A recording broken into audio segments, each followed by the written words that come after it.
Bank അക്കൗണ്ടുള്ള എല്ലാ മലയാളികളും അറിയേണ്ട പ്രധാനപ്പെട്ട മൂന്നോളം വരുന്ന കാര്യങ്ങളാണ് വീഡിയോ വഴി ഷെയർ ചെയ്യുന്നത്. നിലവിൽ ബാങ്ക് അക്കൗണ്ടുള്ള എല്ലാവരെയും ബാധിക്കുന്ന ഒരു പ്രധാന കാര്യമാണ് KYC പുതുക്കലുമായിട്ട് ബന്ധപ്പെട്ട്. ചിലർക്ക് വർഷാവർഷങ്ങളിലെല്ലാം KYC അപ്ഡേഷൻ ചെയ്യേണ്ടതായിട്ട് വരും.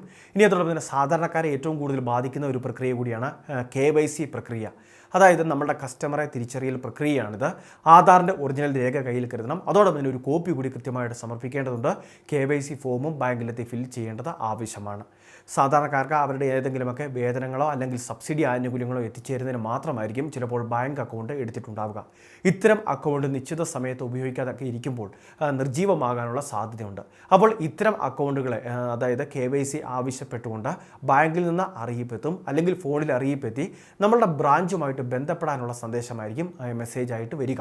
അങ്ങനെയുള്ള കാര്യങ്ങളിൽ നമ്മൾ ബാങ്കിലേക്ക് നേരിട്ട് എത്തേണ്ടത് ആവശ്യമാണ്. എല്ലാത്തരം ബാങ്കുകളും ഇത്തരത്തിൽ KYC പുതുക്കുന്നതുമായി ബന്ധപ്പെട്ട് ഗുണഭോക്താക്കൾക്ക് അല്ലെങ്കിൽ ഉപയോക്താക്കൾക്ക് മെസ്സേജുകൾ അയക്കാറുണ്ട്. അങ്ങനെയുള്ളവർ മാത്രം KYC പുതുക്കുന്നതിന് വേണ്ടി നിലവിൽ ബാങ്കിൽ എത്തിച്ചേർന്നാൽ മതിയാകും. അല്ലാത്തവരെ സംബന്ധിച്ചിടത്തോളം എല്ലാ വർഷവും പുതുക്കേണ്ടതാണോ എന്ന് ചോദിച്ചു കഴിഞ്ഞാൽ അങ്ങനെ ഒരു കാര്യമില്ല. അതുമാത്രമല്ല, അക്കൗണ്ടിൽ ഇടപാടുകളൊക്കെ നടന്നുകൊണ്ടിരിക്കുന്ന വ്യക്തികൾക്ക് ഇത്തരത്തിൽ KYC ഒന്നും നൽകേണ്ട ആവശ്യവും വരുന്നില്ല. അപ്പോൾ ഇങ്ങനെയുള്ള ഏതെങ്കിലും സാഹചര്യം വെച്ചാൽ നമ്മുടെ അക്കൗണ്ട് നിർജ്ജീവമാവുകയോ അല്ലെങ്കിൽ KYC പുതുക്കലുമായിട്ട് ബന്ധപ്പെട്ട അറിയിപ്പുകൾ ബാങ്കിൽ നിന്ന് വിളിച്ചറിയിക്കുകയോ അല്ലെങ്കിൽ SMS മുഖാന്തരം അറിയിക്കുകയോ ചെയ്തു കഴിഞ്ഞാൽ ഓൺലൈൻ വഴി ചെയ്യുന്ന ഒരു പ്രക്രിയ അല്ല എന്നൊരു കാര്യം ഓർത്ത് വയ്ക്കണം. അപ്പോൾ അത്തരം തട്ടിപ്പുകളിൽ വീഴാതിരിക്കുന്നതിന് വേണ്ടി ശ്രദ്ധിക്കണം. നേരിട്ട് നമ്മുടെ ശാഖയിൽ എത്തിച്ചേർന്ന ആധാറിൻ്റെ ഒറിജിനൽ, ആധാറിൻ്റെ ഒരു കോപ്പി, ഇതോടൊപ്പം തന്നെ KYC ഫില്ല് ചെയ്ത് ചിലപ്പോൾ ഫോട്ടോ ആവശ്യമാണെങ്കിൽ ഫോട്ടോ, അതോടൊപ്പം തന്നെ ഒപ്പ് അത് കൃത്യമായിട്ട് മാച്ചിങ് അല്ല എങ്കിൽ നമ്മുടെ പുതുക്കിയ ഒപ്പ് ഉൾപ്പെടെ ഈ കാര്യങ്ങളെല്ലാം അപ്ഡേഷൻ ചെയ്യണമെന്ന് പ്രത്യേകം ഈ സമയത്ത് ഓർമ്മിപ്പിക്കുന്നു. രണ്ടാമത്തെ മറ്റൊരു പ്രധാനപ്പെട്ട അറിയിപ്പ്, നമ്മളുടെ എല്ലാം ബാങ്ക് അക്കൗണ്ടിൽ നിന്ന് ഈ മാസം 24 മുതൽ 31 വരെ തീയതിക്കുള്ളിൽ 436 രൂപയോളം പിടിക്കുമെന്ന ഒരു അറിയിപ്പ് പലരുടെയും ഫോണിലേക്ക് എത്തിച്ചേർന്നിട്ടുണ്ടാകും. ഓട്ടോ ഡെബിറ്റിംഗ് എനേബിൾ ചെയ്തിട്ടുണ്ട്. അത് നമ്മളുടെ അക്കൗണ്ടിൽ നിന്ന് പിൻവലിക്കുന്ന ഒരു രീതിയാണ് എന്നാണ് SMS പറയുന്നത്. അത് മറ്റൊന്നുമല്ല, പ്രധാനമന്ത്രി ജീവൻ ജ്യോതി ബീമാ യോജന എന്ന ഇൻഷുറൻസ് സ്കീമിൽ രജിസ്റ്റർ ചെയ്തിട്ടുള്ള നിരവധി ഉപയോക്താക്കൾ നമ്മളുടെ സംസ്ഥാനത്തുണ്ട്. അത് ഏത് ബാങ്കുമായിക്കോട്ടെ, കേന്ദ്ര സർക്കാരിൻ്റെ 2 ലക്ഷം രൂപ ലഭിക്കുന്ന ആരോഗ്യ ഇൻഷുറൻസ് അല്ലെങ്കിൽ ലൈഫ് ഇൻഷുറൻസ് പദ്ധതിയാണിത്. ഈ ലൈഫ് ഇൻഷുറൻസ് പദ്ധതിയിൽ ഏത് വിധേനയുള്ള മരണത്തിനും 2 ലക്ഷം രൂപ നോമിനിക്ക് ലഭിക്കുന്ന ഒരു സ്കീമാണിത്. ജീവൻ ജ്യോതി ബീമാ യോജനയുടെ പുതുക്കലുമായി ബന്ധപ്പെട്ട അറിയിപ്പാണ് വരുന്നത്. ജൂൺ മാസം 1-ാം തീയതി മുതൽ അടുത്ത ഒരു വർഷക്കാലത്തേക്കുള്ള പുതുക്കലിന് വേണ്ടിയാണ് ഇപ്പോൾ അക്കൗണ്ടിൽ നിന്നും തുക വലിക്കുന്നത്. 436 രൂപയോളമായിരിക്കും അക്കൗണ്ടിൽ നിന്ന് പോവുക. അതുകൊണ്ട് തന്നെ ഉപയോക്താക്കൾ ഈ കാര്യങ്ങൾ ശ്രദ്ധിക്കുകയും അക്കൗണ്ടിൽ അതിനാവശ്യമായിട്ടുള്ള തുകയുണ്ട് എന്ന് ഉറപ്പാക്കുകയും വേണം.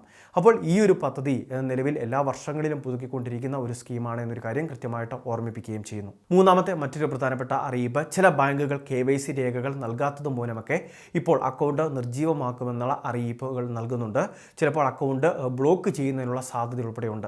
അതുകൊണ്ടൊക്കെ തന്നെയാണ് നമ്മുടെ അക്കൗണ്ട് KYC ഒക്കെ നൽകി കൃത്യതയുള്ളതാണോ അതോടൊപ്പം തന്നെ ആക്റ്റീവായിട്ടുള്ള അക്കൗണ്ടൊക്കെ ആണോ എന്ന് കൃത്യമായിട്ട് സ്ഥിരീകരിക്കുന്നതിന് വേണ്ടി നിർദ്ദേശങ്ങൾ നൽകുന്നത്.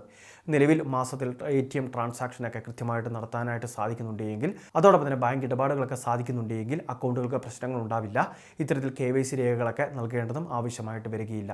ചില ബാങ്കുകളാണ് മെയ് മാസം 31-ാം തീയതിയൊക്കെ ഇത്തരം KYC പുതുക്കുന്നതിന് വേണ്ടിയുള്ള ഒരു ഡെഡ് ലൈൻ എന്ന രീതിയിൽ തന്നെ ഒരു അവസാന തീയതി എന്ന് തന്നെയൊക്കെ പ്രഖ്യാപിച്ചിട്ടുള്ളത്. അതിനുശേഷം നിർജ്ജീവമായിട്ടൊക്കെ ഇരിക്കുന്ന ചില അക്കൗണ്ടുകളൊക്കെ മരവിപ്പിക്കുന്നതിന് സാധ്യതയുണ്ട്. ഒരുപക്ഷെ പിന്നീട് അത്തരം അക്കൗണ്ടുകളൊക്കെ ആവശ്യമായിട്ട് വന്നു കഴിയുമ്പോൾ പിന്നീട് പുതിയ അക്കൗണ്ടൊക്കെ ഓപ്പൺ ചെയ്യേണ്ട സാഹചര്യം വരും.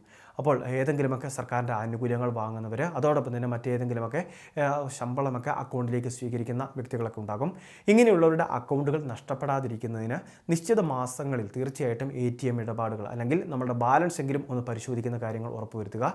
ബുക്ക് പതിപ്പിക്കുന്ന കാര്യമോ അല്ലെങ്കിൽ ബാലൻസ് ഒക്കെ ഒന്ന് പരിശോധിക്കുന്ന കാര്യമോ, അതല്ല എങ്കിൽ പണം അയക്കലോ സ്വീകരിക്കലോ തുടങ്ങിയ കാര്യങ്ങളൊക്കെ ഇടയ്ക്ക് വരുത്തുന്നതിന് വേണ്ടി എല്ലാവരും ഒന്ന് ശ്രമിക്കേണ്ടതാണ്.